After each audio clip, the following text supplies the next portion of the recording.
Hello, Dr. Dyke Drummond here at the home of thehappymd.com in beautiful Seattle, Washington.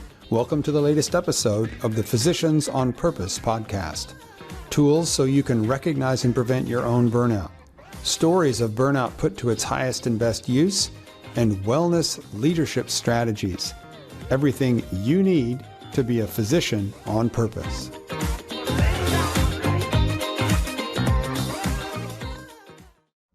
Well, hey, everybody, this is Dyke Drummond at the home of The Happy MD in beautiful Seattle, Washington, here with the latest edition of the Physicians on Purpose podcast. Today, our guest is another one of our coaches at thehappymd.com, one of our physician burnout coaches.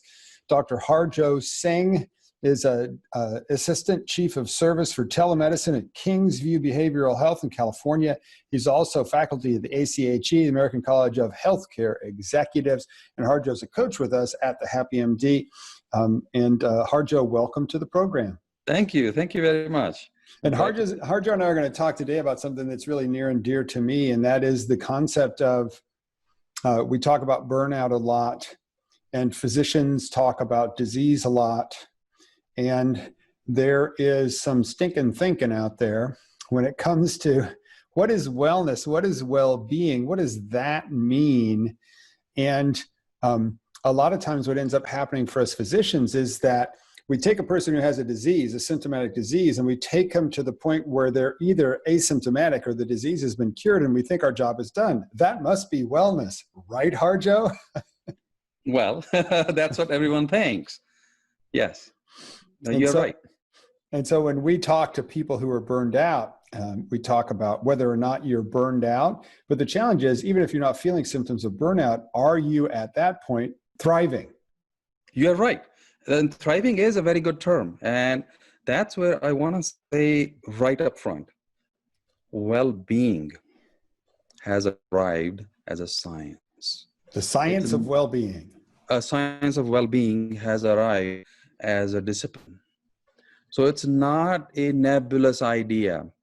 And actually the proper term to use is well-being, not just wellness or happiness, or people use resilience or grit or positive emotions. All those are components of well-being, and well-being is not just happyology. And so that's where, let's say in the last 20 years or so, the people who are the scientific researchers in the field, they took it upon themselves as a challenge that the old ideas of what we might call spiritual wellness or even humanistic psychology, they were nice and good ideas. People loved them. Many, many popular books were written based on them, but they were not sort of put to the test for what we would call evidence-based test. Yeah, so there's happy, joy, and positive psychology. But if I put it to the test, it wilts under fire. That's right. And they were more like philosophies, and which is fine, which is good. It was always helpful to people. But to understand, what works and what doesn't work. And that's where the science of well-being has arrived. So even if you look at the WHO declaration of, let's just take mental health, let's say, even though it includes all health, they use the term well-being right in there. They say the full health is a state of well-being in which the individual realizes his or her own abilities, can cope with normal stresses of life, can work productively and fruitfully, and is able to make his or her make contribution to his or her community. The basic idea to understand is that well-being is not the absence of ill-being. That's not going to create well-being. In fact, now we understand that there are two distinct kinds of well-being. There is something called subjective well-being, and there is something called psychological well-being. And they're both from two separate traditions, hedonism, pleasure. All the way to the ancient Greeks. It always goes all the way That's back right. To the they knew everything. They didn't test it as we do now. Hedonism. And eudaimonic well-being. Eudaimonia. That's right. So, and we need both. So the subjective well-being focuses on the hedonic aspect of well-being, which is happiness, pleasant life, positive emotions. But the psychological well-being, which focuses on the eudaimonic well-being, which is fulfillment of human potential. And you were showing me, life. as we were starting out today, Harjot, you were showing me a 4-part scale here. And Yes. I'd love to show our listeners that scale. Do you have it there? Can you hold it up? Yes, I got it right here. So here's the thing, that I see it conceptually as a ladder. Here's the ladder. Very easy to understand ladder. That, okay, do you see it all? So for those of you who are just listening here, there's 4 layers, and I'm going to start at the bottom and work my way up. There's succumbing on the bottom. There's surviving just above that. And then you cross the halfway line and you get to existing, and above that is thriving. So succumbing, surviving, existing, and thriving. So in the old view of well-being, what would happen is you would be well when you got to the halfway mark. And this is only the halfway mark in this 4-part structure. Yeah. And as you can see, that as you go up, the well-being goes up. As you go down, the ill-being goes up. So like a very easy way to understand is, and like you said it, like in a residency type experience, some people succumbed and some survived. Well, and I would say too, Harjot, when we were talking earlier, I would say that the whole point of residency education for physicians is simple survival. Everything is predicated on survival. And the way that I make this point is very simple. You know what? What do they call the person who graduates last from their medical school class? Well, that's a doctor. So. They survived, man. They're in, yes, they right? Did. So the point is that this knowledge, everyone needs to know this.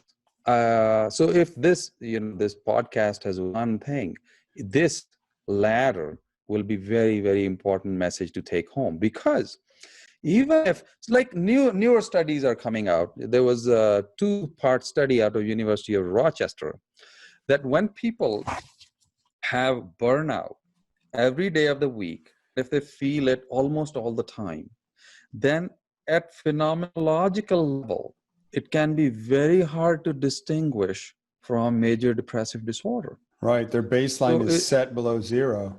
That's right. That's why they call it a jangle effect. The 2 things are separate. The 2 things are the same, but they are given separate names. And yes, okay, we're doing studies on that. We're going to learn about that. But what that means is that that person is succumbing. And when they come out of it, or if they feel it 3 times a week, let's say, or if they feel it at work only, still they are surviving. And the person over here who is existing, if they are not careful, they are people who in research are called languishing. Ah, there you go. That's a good one. Languish exists. Yes, that's a proper term. So they are languishing. And by languishing, I mean that are they able to feel engagement every day? Are they creating positive emotions? Are they going in the direction of creating positive relationships for themselves or not? Are they working towards creating a meaningful life or not? Yeah. Or and do they have a sense of achievement in their life or not? So the whole point is that sometimes you can even overvalue achievement, or you can start overvaluing positive emotions. But do you have all of them? And if you're not active, if you're not sort of creating this for yourself, because the society is not set up to do this for you. No. Just like you said, residency is not set up to create this for you. No job on the planet is made to set this up for you. So nobody's going to do it for you. Right. And so that's where the term thriving and flourishing, they are also proper terms. They are used kind of interchangeably. So that's the goal. That's really the goal. So for our clients as coaches, and for everybody who's listening, for your own personal self, think about, and I imagine you can split different pieces of your life this way too. Where in your life would you use the word thrive or flourish? And I'm going to make an agricultural reference here. I'm a gardener. Right? So there's a difference, and you can see it between a plant that's wilting, a plant that's growing normally, and a plant that you've put in just the right place and it's actually flourishing, right? That's You can see right. it from across the yard.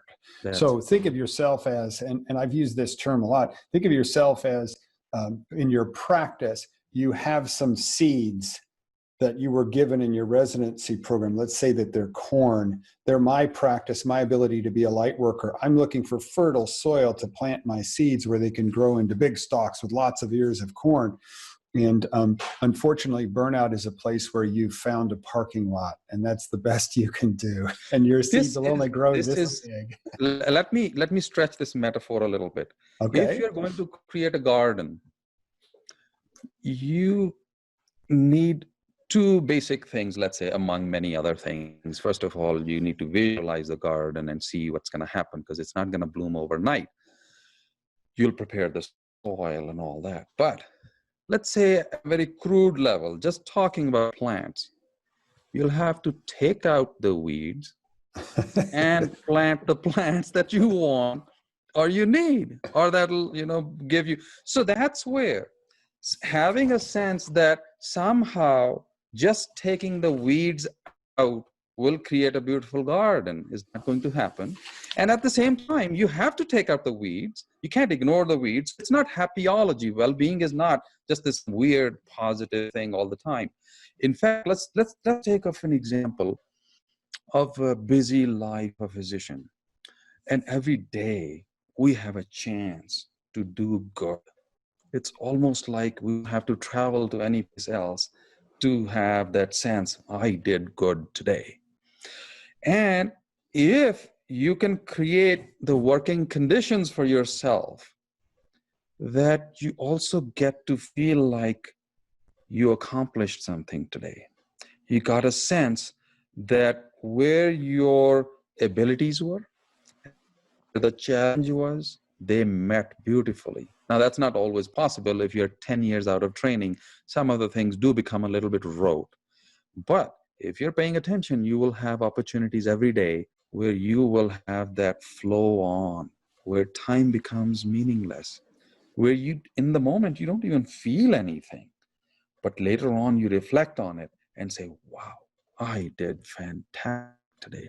I was coaching a physician, and he's a CMO, and talking about the case, which was so difficult and complicated, and 45 minutes go by, and it felt like barely a minute went by. So, but you have to intentionally create that kind of a thing, and intentionally. So that's where, if you don't take out the weeds, and if you don't put the plants that you need, you're not going to have a garden. Either the weeds are going to choke the plants you're trying to just plant. So, or you're going to just keep on taking out the weeds instead of putting the plants you need, long-term plants, short-term plants. So. Well, I think we found another word for the top shelf too. So we got thriving, we've got flourishing, and we've got System of High's word flow. Flow. In flow, Yes. where you said ability meets opportunity, and we're able to be pushed comfortably to achieve an exceptional outcome. Flow has been studied as a psychological concept in the last almost 50 years at this point. And flow is, just like people talk about, and if any leader is listening, there's always this talk about, we'll create engagement, like you're going to sprinkle something from the top, or we're going to engage them. That's not how it works.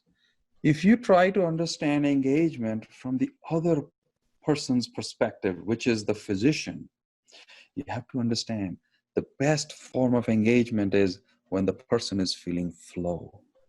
And that flow is exactly what you said, the best balance of where your abilities and the challenge meet each other. And you have kind of like if you play a game, let's say a chess or tennis, and if you're playing somebody who's way too above your level, right, it's like not going to be fun.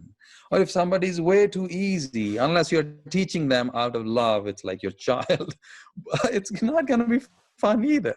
But when you equally match each other, especially if it's just a little bit above your level, the flow gets created. You grow out of it. In fact, when they study the engagement from the flow perspective, emotions, it's a reflective experience. You reflect on it later, because in the moment you don't know what's going on. So it's important in order to thrive that we create these kind of things and we put these things in place. Yep. You got to have the raw materials. Yes. Got to have the intention, the vision. You have to be aiming for what you want. And there has to be a little bit of challenge in the field, right? Because if you're feeling unchallenged, you're unstimulated. And now we've got 3 words. I'm going to put one more on the stack. So we've got thrive, we've got flourish, we've got flow, and I'm going to put a little phrase in there. I'm going to say dialed in. So for everybody who's listening right now, again, it's not that well-being is the absence of disease. There's a whole half of the spectrum still available to you. So question, where do you feel like you are thriving? Dialed in, switched on, flourishing. Where do you notice that you would like to have that be your experience, but it's not happening? And wherever it is that you're feeling that block to flourishing, write down a list of those things that are getting in your way. And writing down that list and getting it out of your head is going to be one of the ways that you can make a leap up to the 3rd or 4th level of this 4-level system that we've been showing you. Yes. That's where the science of how to get it done is also growing. That science was neglected for almost, I want to say, 70, 80 years in the field, let's say, mental health. Because since the beginning, it's always been about disease. Yes. And we have made progress in that field. And we have, sort of declared victory over some things in a way that we know how to at least manage them or prolong life. But the sense that just like we have such beautifully done assessment sort of algorithms on the disease side, do we have anything for, let's say, any way of assessing things on the well-being side? Do we have any tools on that side? And I can say yes. So that's the other thing. So not only has the science grown conceptually, it also has grown practically. Okay, which means what creates well-being? How do you go around creating it? And that's where you use the word vision. Just like we do the ideal job description, you can say ideal life description. That is one of the most powerful things any human being can do. Yep. And vision is a piece of it, because vision means you can actually visualize it instead of doing a 2-dimensional paper exercise. And by the way, in the last year or so, I have been doing more visualizing with my clients than paper, because visualization brings emotion into it. So the word you used, vision, is very, very powerful. I like that word. That is the first step. So that's where you create intention. Right. And what I think we're sending here is a really strong message to doctors who are survivors of the training process, who are used to surviving or existing in their practice, tolerating conditions that are less than optimal, is that going forward, we would encourage you to set your sights on thriving, on flourishing, on flow, on being dialed in. Yes. And Harjot, I want to make sure that people understand you're a psychiatrist. Okay, so that's part of the reason you talk like this. I love it.